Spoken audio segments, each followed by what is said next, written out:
anyway, we're friends, and that's how we, as a group, got to know about you. I kind of explained the group a little bit. It's interesting. We're sort of a unique situation, but it's just kind of a place where Christians can come and fellowship together during the week, like outside of church. And the people are from all over. We have a couple that are international, but most everybody's in the States. Did you go to CCBCE in Hungary? Yes, I did. What years were you there? Do you remember? I was there 2003, 2005. I don't know. Did you happen to know Arim Zogai? I don't know if that was the same time. I worked with him in Kosovo. Or Dayan, I think he was a staff member. Yeah, you know what? He had long hair. Arim? Arim, yeah. No, I don't think so. Okay. No. Or there's a guy, he was Serbian. His name was Dayan, and he was a staff member. He was bald. He was a pastor, I think. Yeah, yes. Yeah, so my friend Julie. He married an American. Yeah, so she was my friend. She's long blonde hair, Julie. Yes, Julie, yes. She was like my little sister when I was at Bible college in Marietta, in California. What a small world. I know, especially in Calvary Chapel. Yeah. Wow. So anyways, I'm just going to pull up my questions really quick. We have a couple people watching. So kind of how this works is, this one's a little different because it's during the workday. Usually we do these at night, but if we have somebody who's on a different time zone like yourself, then we just work around. And I know you're traveling, and I used to do missions work, so I know when you're on furlough, you're like, everything's psycho. It's kind of crazy. So what was I going to say? So usually we just kind of do a simple interview. There's over, I don't even know, there's over 400 people in the group now, I think. So even if they're not here now, like watching us live, the video stays on the group, and then we refer people to it during the quarter. So my phone is low on battery. Let me plug it in.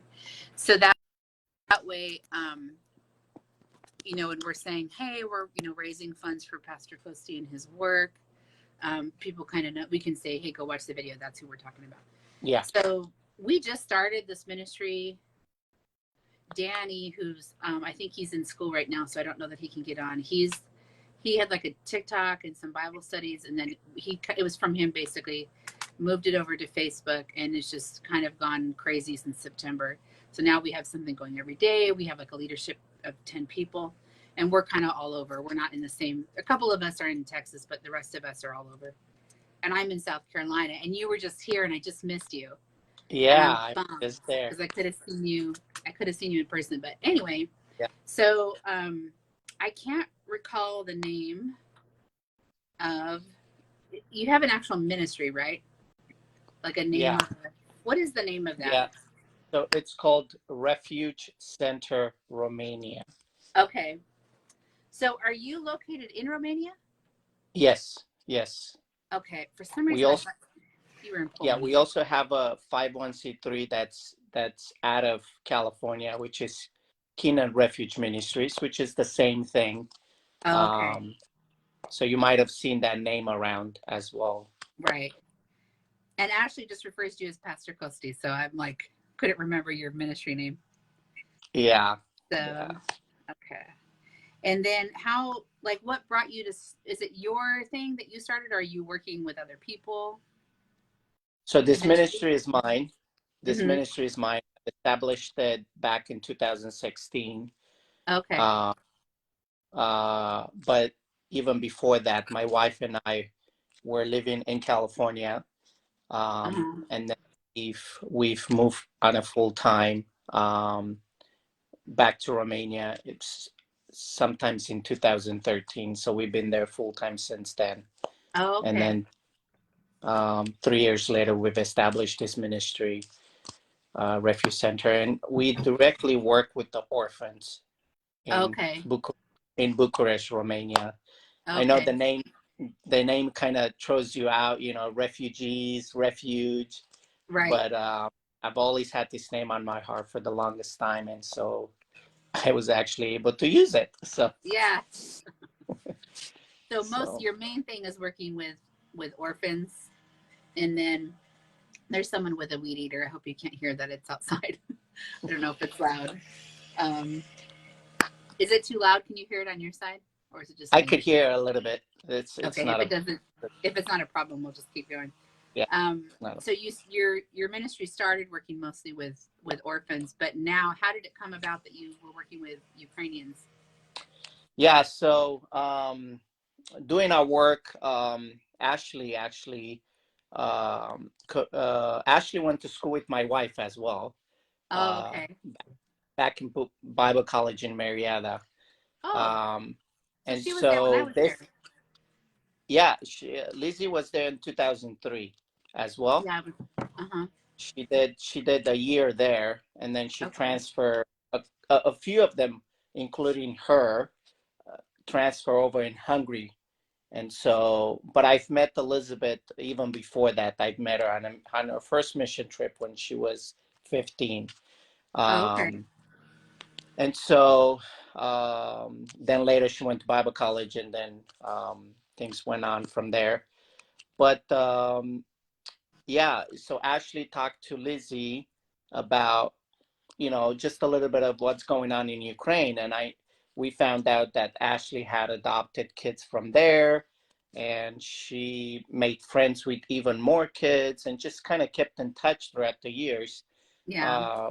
with the folks in Ukraine. And then she was telling Lizzie about these two guys that were thinking about leaving the area, Mm-hmm. just because with the rumors of war that was flowing all over the place.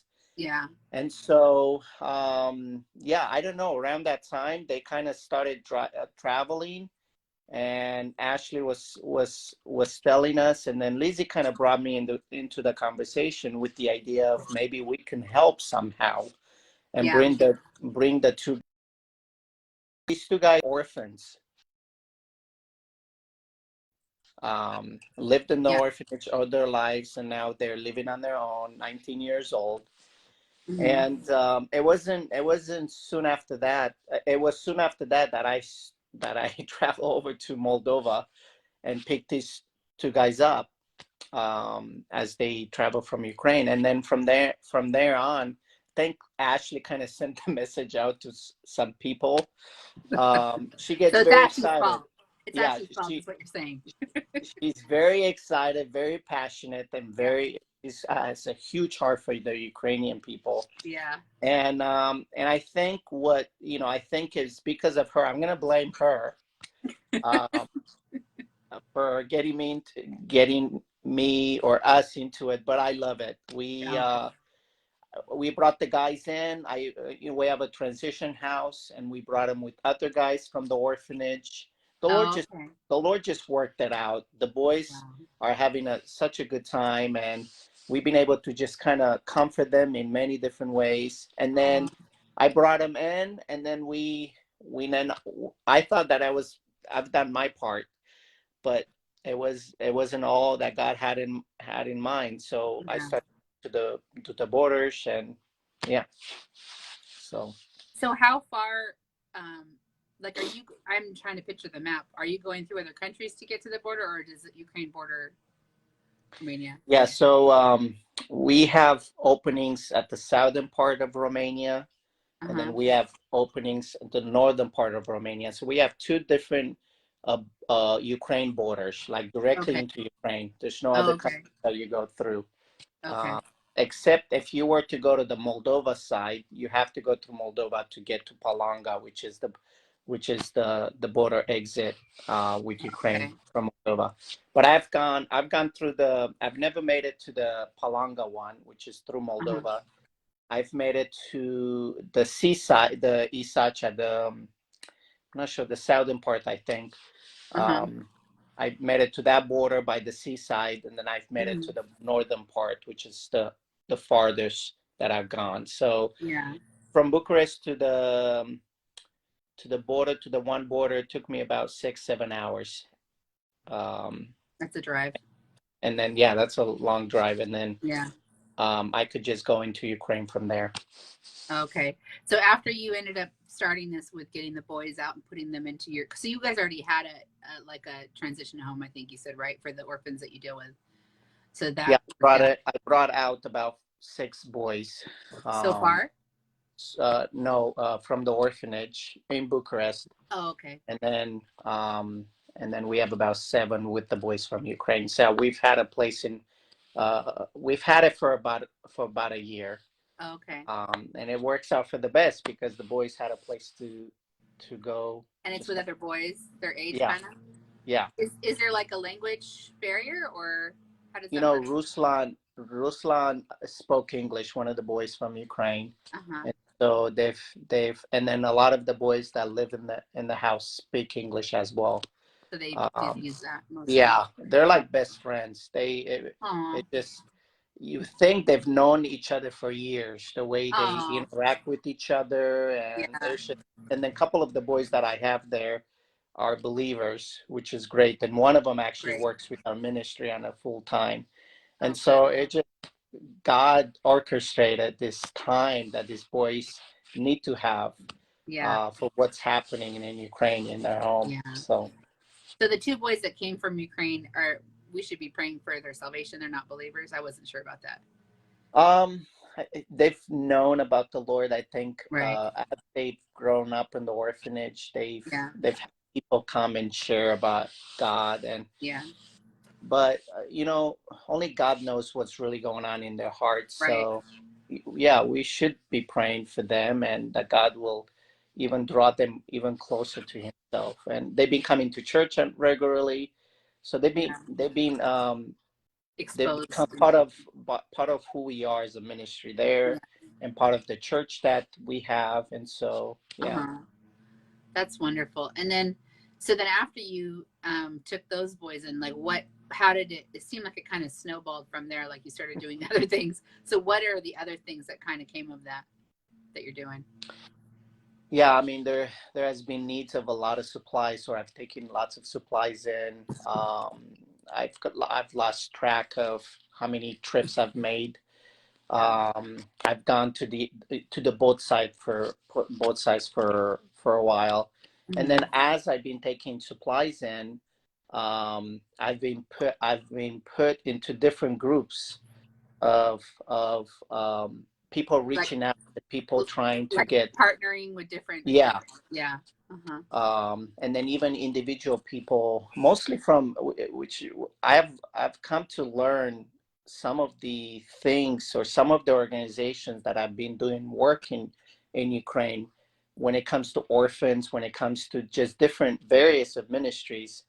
And those are the people that kind of reached out for me to, like, well, since you're going over there, can you maybe pick up this one girl? Can you maybe, uh, this one girl is coming to the border. Can you like bring her to Bucharest and things like that? So I Wow. think I've lost track of how many trips I've done and then how many people I've been able to Like, bring back. yeah. Um, so And then where are you bringing supplies to? Is it like people you already knew, or is it people you're meeting through these like other partners? yeah, yeah, both. I've known some people there. I haven't really connected with them directly, but through that, there's a missionary friend that we have in Bucharest, um, and she shared with me about a family in Ukraine that has opened up their house to the refugees and opened up ways to help refugees. And Uh-huh. so she kind of directed me to this family as I went to Ukraine for the first time. Uh-huh. And we brought supplies there, and they're doing such an amazing work. And this is it, Lord. These are the people that I'm gonna come alongside. Yeah. Because by this time I've had people like contact me, like asking me ways to help. And so, the Lord has been providing funds, and I'm all, okay, what to do with these funds? How do I help? How do I make Right. sure that these funds are getting to the right places? Right. And so I've worked in direct contact with these people on the ground. Mm-hmm. I've gone there on my own. um, passing just kind of the supplies to them, and then we've helped along the way with the different things they were doing there. Yeah. So So, and I think the, hold on, I need to close my, it's super loud. Hold on one second. okay, This guy.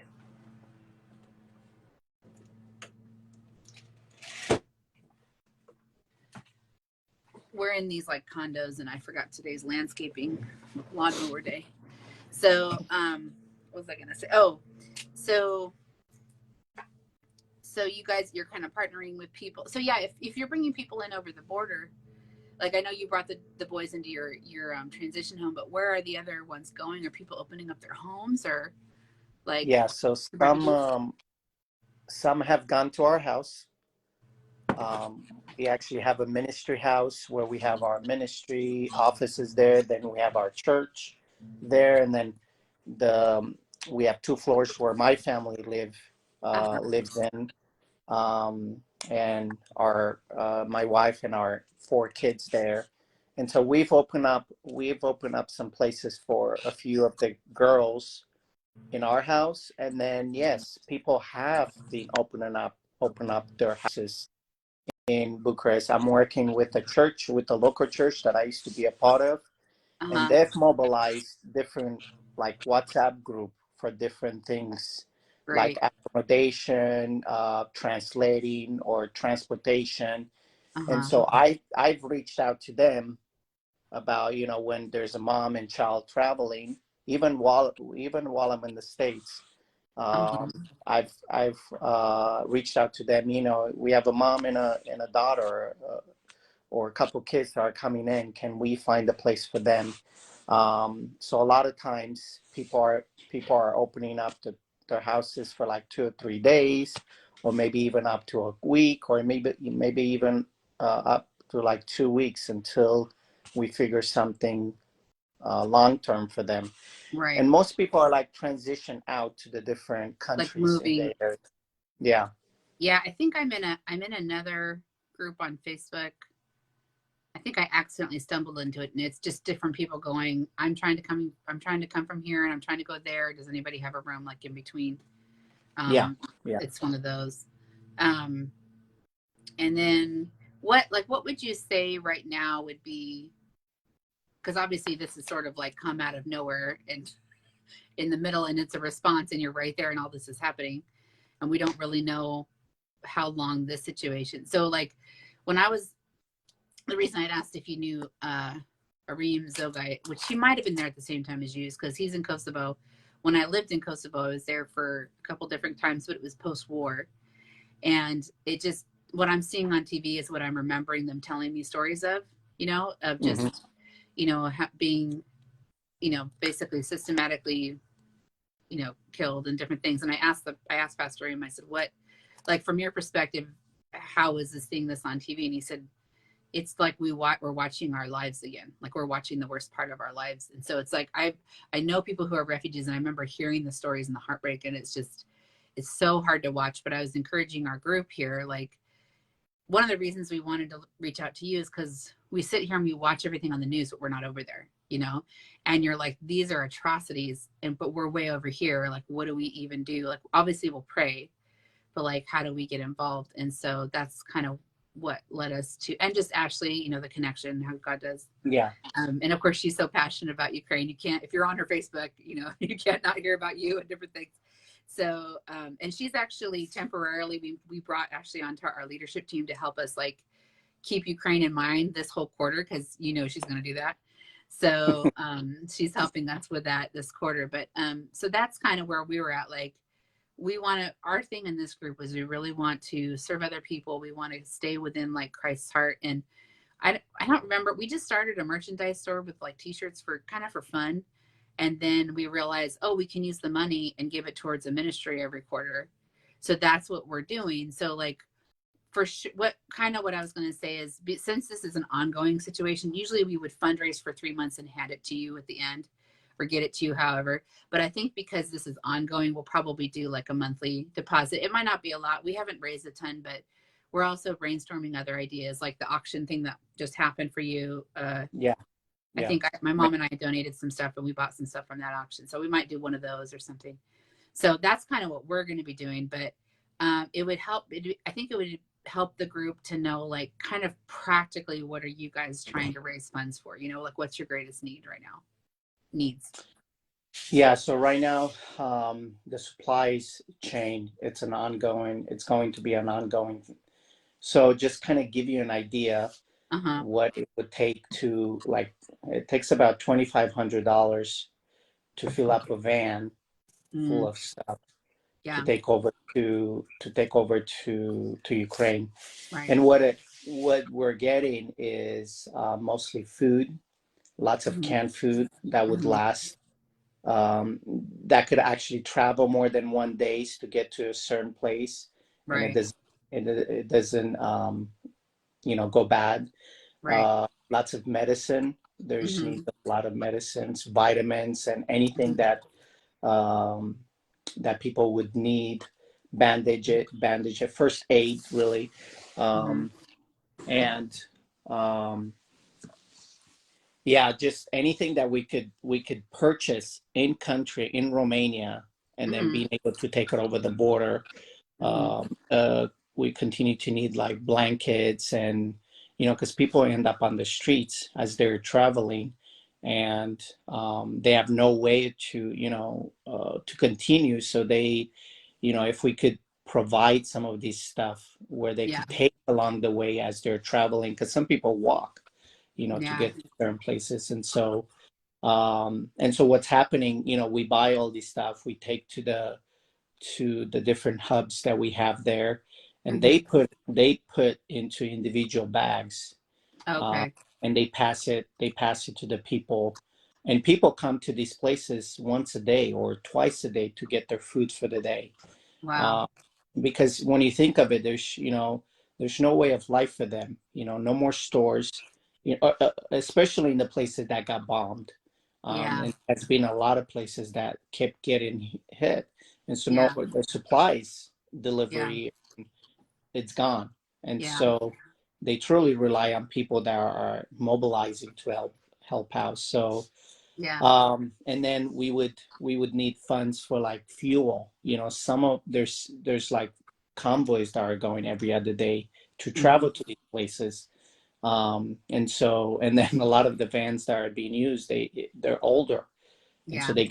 they keep breaking, and so they have places they could get them to get it fixed, but it takes a little money Yeah. to put a brake on. And so yeah, those are kind of things. And then we have um, what else do we have there? And then like gas, a lot of Yeah. these places cook for them, and so there's the gas cost, and there is, Like a you know, propane, like the cooking gas, yeah, you they mean? use a lot Okay. of they use a lot of propane. I'm not even sure. Electricity went up. Gas company just like put everything, at a higher cost, because all these places are in need of gas. So of course they're going to take advantage, you know. Yeah. So Price gouging. these are the things that we think there'll be an ongoing. Ongoing need and stuff. Yeah, Yeah. and price gouging is so normal during times of distress. It's hard that people. I mean, they're taking advantage when people are the most needy. So, can you give like? So, do you drive your? I think there's a group raising funds for you guys for like a better van, larger van, better quality van. But like, what would be like if you took one trip with your current vehicle? Do you know about financially? I don't know if you work probably in euros, maybe. Like how much Yeah, would be like I one could do round I trip? could do dollars. It's between 120 and 120, and $150 Just for one the trip. fuel. Just for the One fuel. trip. Yeah, Wow. for the fuel. Yeah. So you're looking at maybe roughly $300, maybe a little bit more there and back. Oh, I see. Okay. So Yeah, round trip is about 300. Okay. yeah, Yeah, yeah, that kind of just helps us wrap our mind around like what your needs are as we're trying to fundraise and stuff. So we'll yeah, probably talk yeah, more about to the team about like setting a number for a goal. We haven't, like I said, you'd be our third partner we've done so far. So we're just kind of figuring stuff out. But we have a lot of great t-shirt designs that are going to go up in our store. So probably what we'll do is once we launch those, probably next week, because this week in our group we're doing like a fast and prayer week. We do it first of every quarter, and then we might even have, like, we just tell people once we launch a product, and you could do the same if you want to just share the link and people, because it's just like general Christian t-shirts, designs that sometimes they're on a t-shirt, a mug, you know, there's like different things people can buy. We don't make them ourselves. We just do the designs. They are ordered, mailed, produced, or created elsewhere. And so then we just get a small portion, but all of that adds up, we send to you. And then, like I said, we might do an auction or something. We're kind of brainstorming. So that's really good. That helps. Great. That's great.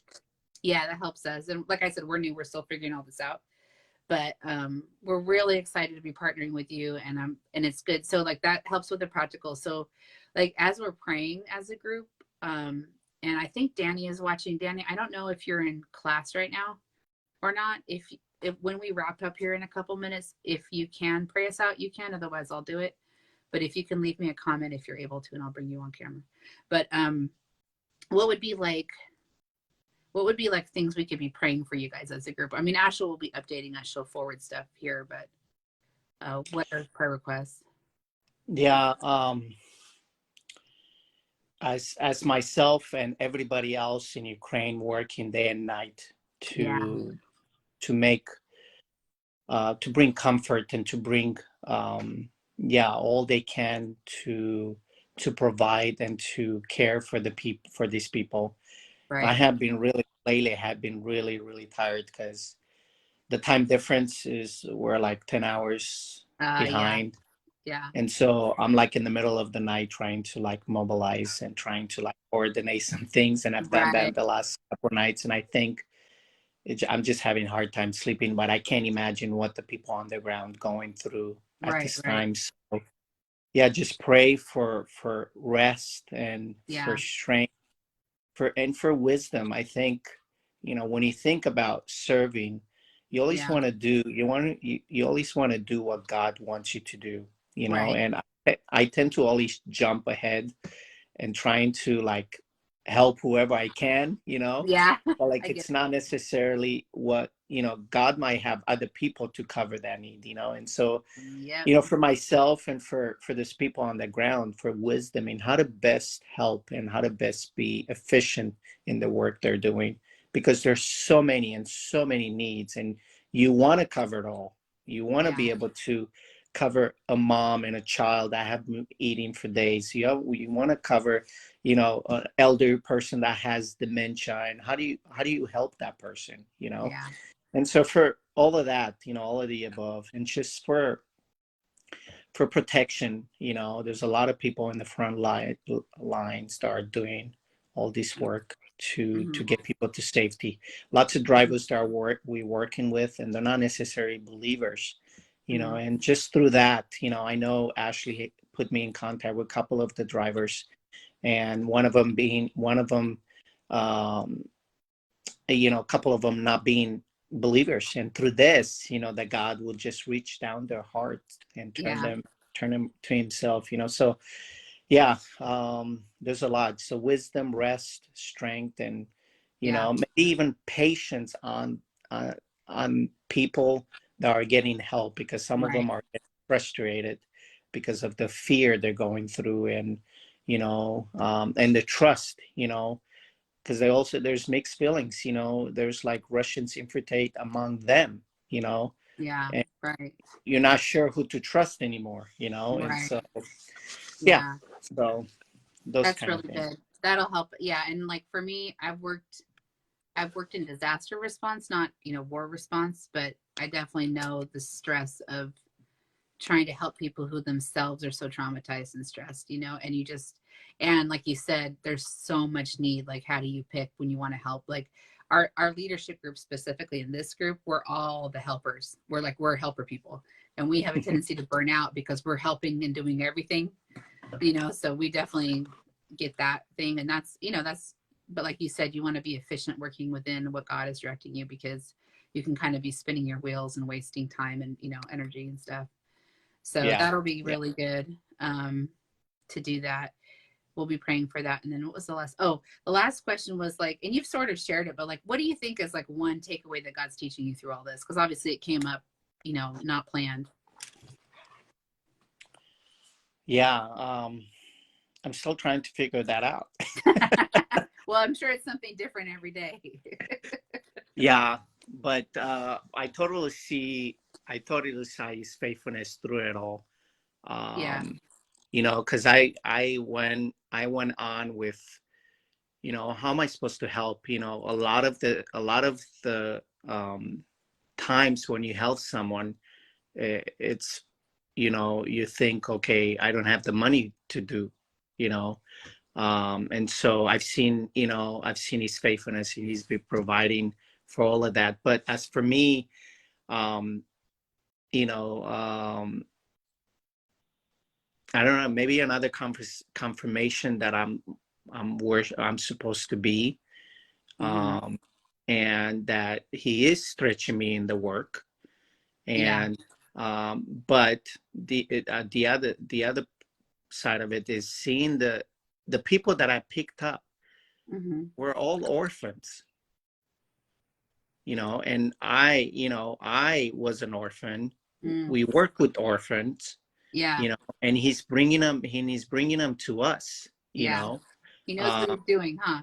you know, and then it's like it's overwhelming at the same time, you know, Yeah. because they are going through trauma, they are going through, but he's putting us in their path to kind Yeah. of guide their lives and help them through. And it's so he's been really working on my heart, you know, and just again a confirmation that we are doing what we're supposed to do, especially with orphans. Yeah. And a lot of times people tend to forget about the orphans. Mm-hmm. You know, people tend to, you know, and it's something that the Bible teaches. The Yeah. Bible teaches care for orphans, care for widows. Yeah. You And know, and James. if we're not doing that part, you know, we're missing out what God is really telling us, you know, to do. So I take it as from the Lord, you know, Yeah. not to take away from other people that I've helped, not necessarily orphans, you know. Right. But yeah, I hope that answers your questions. Again, I'm still Yeah. kind of, you know, I'm sure processing you're every. yeah, you're I'm processing still everything. processing everything, you know. So Yeah, yeah. Well, and you guys are living in the midst of it. Sometimes you're like, oh, you got to take a breath and like figure out what's even happening. I'm sure you're running, you know, full force every day. And yeah, how long? yeah. Like, when did this start? This has been So it started out February. The war started out February 24th. okay. And so we've been going probably since then.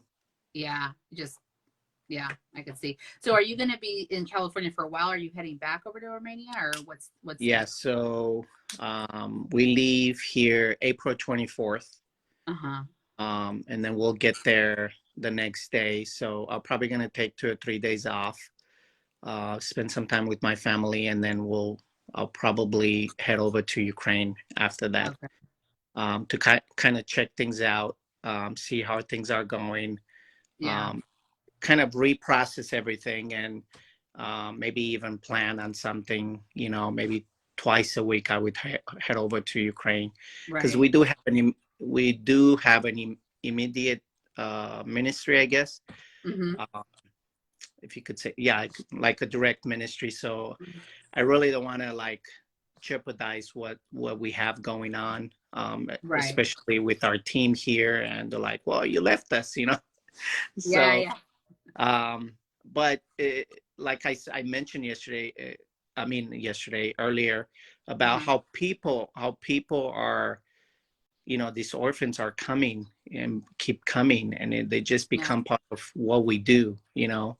So we have to consider, you know, just an extent of what God is doing in Ukraine, and how we're connecting Yeah. with all these people. So um yeah, that's something that you Yeah. guys could pray for, you know, again, for wisdom in how do how do we connect this, you know. The I two mean, I together see already without yeah, yeah, so without neglecting the original one. I could see that would be a problem. But I mean, at the same time, it's so great hearing all this from you, because I know I've been getting bits and pieces from Ashley, but like what a beautiful thing for the kids aging out to be part of this effort. And you know what I mean? Like that's really neat that Yeah. they get this experience. Although I'm sure it's hard. I mean, it's dramatic. There's a lot of stuff going on, but I just think that's going to be really valuable for them, you know, going forward as well. So a valuable experience and learning a lot and seeing God do miracles, because he is. I mean, you guys have been running full board with a ministry you didn't know you were going to get, with an Yeah. urgent Yeah. ministry, you know, and doing practical things, and like to see God raising funds out of probably nowhere. That's awesome. Oh, are you out of a specific church? Like, do you have a specific church that supports you in the U.S.? That's what I was going to ask. Yeah. So we're out of Calvary Chapel. Well, it used to be Calvary Chapel, Huntington Beach. It's called Refuge Calvary Chapel in Oh, Huntington okay. Beach. Okay. And so Pastor Bill Welsh, Oh, senior okay. pastor of that church. And Okay. yeah, that's our like sending church. That's Okay. yeah. Yeah, I went to school with Shannon Welsh. I'm originally from Southern California, so I'm familiar with all those. But what was I Shannon. going to say? Shannon Welsh, I think. Is that her name? Okay, yeah, yeah. The She's daughter? a His Quintet daughter? now. Yeah, yeah, yeah. Yeah. Or Quintana, actually, We I just think is had dinner. We just had we went over the other day at their house. So yeah, I think it's Quintana now, isn't it? yeah, Shannon yeah, Quintana. Yeah, because I like, I'll see her from time to time at like when she leads worship. She's one of my favorite worship leaders. So yeah, I see her yeah. from, I was working at the Bible College in Marietta for 8 years. So like I was a student Oh there, but wow. then, so I kind of like, some people will be like, oh yeah, that's that girl that worked in the office. So, you know, like you see people over and over again when you've been there for so long. And then after my time in the Bible College, I was in Costi in the Philippines, but all around Calvary, So you you know. might have seen Elizabeth, my wife, Well, around. yeah, that's what I was thinking. I didn't realize she was there, because if she was there when Ashley was there, I was there. So, She was probably the youngest person around. oh I think yeah, she was about six. Well, maybe not the youngest. She was was 16, she maybe was about she 16. homeschooled? Was she a She's homeschooler? not, yeah, Okay, yeah. There's usually, what was her maiden name? Bennett. Elizabeth Bennet, like the Pride and Prejudice character. Yes, Oh my yes. gosh, that's funny. If I saw her face, I might. Well, She's always getting me to see that movie. you're probably like, okay. Yeah, that's funny. So if whenever you talk with her, just tell her the girl who worked with Mark Schwartz, because everyone kind of knows Mark Schwartz. So if she remembers me, that's how, because it was like when you walk in the office to the right, and then I taught a kids ministry training class there. But I mean, I would have been there because I was there from 97 to 2005. So I definitely was there when she was there. Oh But yeah, for we didn't sure. always, you know, there was like 600 students there. So Yeah. I worked in the financial office. So unless someone was in trouble financially, I probably didn't know them. Or unless I was like helping over their room, like I was one of the people who was like over the dorm stewards, you know. But my friend, I wonder, you might have been in Hungary with, I don't remember when she was there, like my best friend of all time, Lindsay Quinn. She was in Hungary. She's now in Eger, Hungary. She was at the Hungary campus as a student. It might have been the same time as you. I don't remember. And then now she serves with Pastor Yanni in Calvary Chapel Eger in Hungary. Like we probably have a lot of some people we know, or Yeah, I need to we go look sure. on your Facebook friends. I probably know half of them. Yeah, yeah. I probably have a lot that you might know. Yeah. So that's yeah. good. That gives me kind of some reference. And then, oh, that was the other thing I was going to ask. So, I mean, we'll have Ashley posting stuff in this group. This is a private group, but if people from this group want to like follow what you're doing, do they follow your personal account? Do you have like something different they can follow? So I have a group that I've set up a few weeks ago. Okay. Or do you Called, want a bunch of people in there, or? I don't mind. It's also private. Okay. It was public until recently. I Okay. realized that some of the pictures that I posted and videos, they've given out some locations. And so Oh, you okay. know how you know Russia might be looking and say, hey, this is the location where a lot of humanitarian go, and Right. they might want to hit them. So Yeah, you're right. you never know. So I kind of set it in private. So Okay. it's called Well, Mobilizing People from Ukraine. That's what okay. it's called. And if we put this on YouTube, I'll take that part out so we don't say it, because that's public. But for people in here, like, because sometimes we move this video over to YouTube, which is totally public. So we'll just cut out Oh, what you just said. But for okay. the in group, for the inside Oops. group. No, you're fine. Yeah. I forgot to tell you. I'm asking you, and then I'm like, wait, I can't have him say it. That's okay. I'll fix it. But for the people in the group, this is private, so we can just tell them, not to make that public. And then if they want to go over and see what you're doing, but Ashley's also going to be posting, probably sharing some stuff in here. Yeah, they can also message me private, and Right. for And you're in this group now, so yeah, you'll see some stuff. And then or they can find you within this group. yeah. That's the thing I was going to ask. So, if somebody wanted just to support directly to you, because like we're fundraising on our side, but like if they just want to like make a donation like to the ministry, what's the easiest way to do that? So probably I've set up a Venmo account, our ministry Venmo account, so they could probably do that, or through our PayPal account. Okay. They can do that. If you can private message me those, I'll go ahead and Mm-hmm. make a post about that and put it in the private group. And that way we have that saved, or I'll put it in, because this is going to stay on this live will stay on our page for some time. So, Okay. And do you want that in public? Like if we put it on the YouTube one or no? Yep. What? The Venmo. I mean, you're like, anybody can send me money. Yeah. Like, hey. Who cares? Okay. Yeah. Make it public. Once I put this over on YouTube, I'll just if you can private message me anything you would want. Like when I put this on our YouTube channel, I usually put stuff in the description, so like if you want a link to your website, if you want, your Venmo, whatever you want to have out there that helps direct people, just private message it to me. Okay. And then I'll try not to bug you too much. I know I was texting a lot to just get this better. It's fine. But it's fine. We'll probably just wait to hear updates, from Ashley, because I know she's following you, and we'll keep praying. And, we might have you later, depending on how busy you are over there. Just give us an update or anything you want to, For sure. share. Sure. So that's awesome. Well, usually I bring Danny, who's the main, we call him the big spoon. He's the big spoon of the group, but he's in class right now, and I forgot. So I'm going to go ahead and just pray us out. And then I'm really grateful that you found time. I know it's busy. So thank you so much for just giving us some time. And we're looking forward to keeping in touch with what's going on. And we definitely will be praying for sure this week. I think I'm going to be leading prayer tomorrow night. So I'm going to be focusing on you guys specifically. Great. And what's going on. So if you need any urgent prayer requests, just message me and I'll do that when I pray, when we all pray corporately tomorrow night as well. Okay. Thank you for having me. Yeah, absolutely. And say hi to your wife for me. I will. She might remember. I'll have to look for her face and see if I remember her. She was the quiet one. Yeah. She's very quiet. Yeah. She might. Well, I used to have little, speaking of Elizabeth Bennet and Pride and Prejudice, I used to have little tea party things at the staff house, and some of the students came. So I'm like, if she knew what that was, she might have been at some of those. That's what I'm thinking. Or in the summer. So anyway, well, that's so sweet. I love how small the world is in the Lord. I mean, for sure in Calvary, of course, but even just in the Lord in general, it's really cool. Yeah. We're all family. Definitely. Okay, so let's pray, and I'll let you get going, because I'm sure you could use a nap or something else. Yeah, I think I'm going to sleep a bit today. Yeah, we're a bunch of nappers in this group, so we feel you. So anyway, Lord, thank you.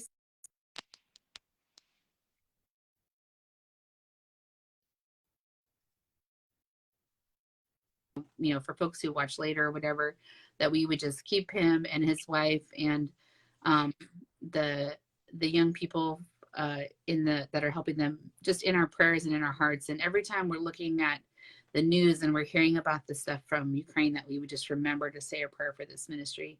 And I pray that you would provide exceedingly abundantly above all they could ask or think or imagine. You're already doing more than they could ask or think or imagine, Lord. And I'm sure you are providing. We just ask that you would bless even more, just practically, financially for that. We just pray for Costi and those others involved in leadership, Lord, just to have that wisdom, that discernment, to just take that moment to be still and hear you in which direction to go, to hear your still small voice, to avoid being, caught up in a dangerous situation or a situation that's not as helpful as maybe another. God, I just pray that you would give them that discernment, that wisdom, and that moment just to stop and seek you amidst all the chaos I know that's going on. I pray that you would just help them discern what need is the most important that you've given them to do, their assignment. Lord, help them know what their assignment is to do specifically in their location. I pray too for all of the people that are involved, whether it's the youth that have aged out, the drivers, anybody that is involved with this, that's watching what you're doing, that is not believers. I pray that you would just use this to draw them to you, like use this example of people being the hands and feet of you, to draw them to yourself, because you talk to us about being that fragrance of Christ in all places. I know that's what you're doing through them. I pray too for just for rest, for them to be able to find somewhat of a balance, even though this is a crisis, Lord, that you would just give them rest, make any of their rest just more fruitful than normal. Lord, help them to find peace when they lay their heads down so they don't stay up and be anxious, God. And I do pray that you would provide that vehicle, Lord, that vehicle that they need to really do the work, without, worrying that the van might not make it, Lord. So we just thank you for all that you're doing, for all the people that are coming alongside. We thank you for Pastor Costi, who just stepped out and was willing, and just, you show us that over and over. You just do one little step and you just explode things, Lord. Just that little willingness is all you need from us. So we just thank you for his example, and I pray that you would just keep him on our hearts and prayers in the ministry, and just help us for us as a group to know what our part is, Lord. And we just thank you and ask these things in your name. Amen. Amen. Great. Thank you so much. Yeah, so if you can just message me those things, like anything that's helpful for you to put out, Okay. in public. And then just to tell the group, whoever is watching later, if it's helpful, whoever watches later, to put something in the comments so we know the people watch this later, because we don't know. So thank you so much for having us. I'm going to go ahead and put finish on here. Once I get it I'll edit that piece out. Once I get it on YouTube, I'll send you a link. So if you need to share it anywhere, Great. then that will help. Great. Okay. Thank you God so bless much. you. Bye. Bye.